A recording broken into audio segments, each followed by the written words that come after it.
Do these people not understand where food comes from in this country? The industry is on its knees.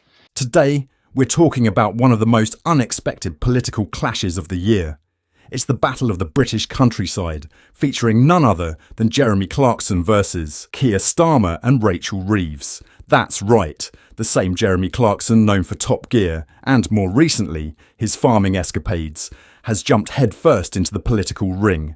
And he's bringing out some hard-hitting truths about Labour's inheritance tax plans for British farms. So, here's the deal. Clarkson recently sounded off about Labour's proposed inheritance tax on farms, calling it a disaster in the making for British farming. His words were blunt, calling out Reeves's policies as a direct attack on farmers and accusing her of killing British farming. And he's not alone in this. The farming community, industry leaders and even some Labour supporters are furious. But why is everyone so worked up? Let's break it down. Labour's plan would slap a 20% inheritance tax on farms worth over £1 million. Now, $1 million might sound like a lot, but in the farming world, it's surprisingly common. Thanks to soaring land prices, even a 500-acre farm in southern England can easily hit that mark. Clarkson points out that under this new tax, a family inheriting such a farm could face an £800,000 tax bill just to keep their family land. That's insane. Clarkson's not just complaining though, he's rallying support. In his Times column, he said it outright.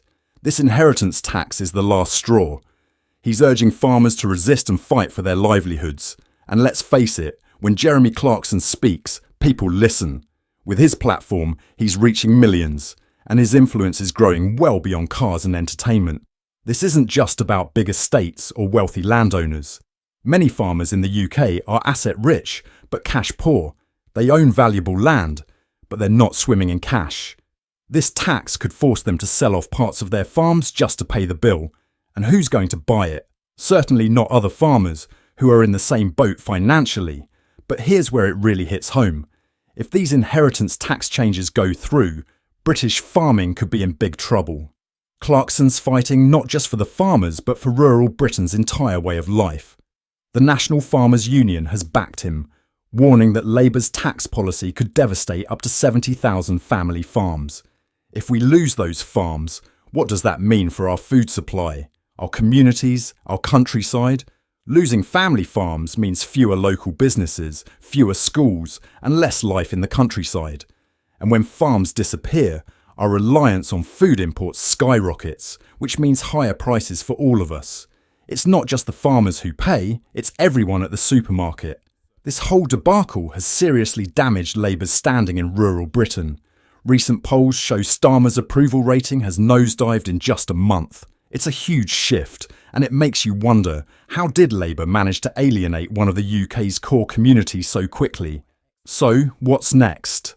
Clarkson's not backing down, and he's already hinted that he'll keep speaking up. And with the support he's getting from the farming community, this could be a massive blow for Labour. Farmers are protesting, petitions are spreading, and people are beginning to ask serious questions about Labour's priorities. So what do you think? Are Clarkson and the farmers right to be outraged, or is Labour just misunderstood?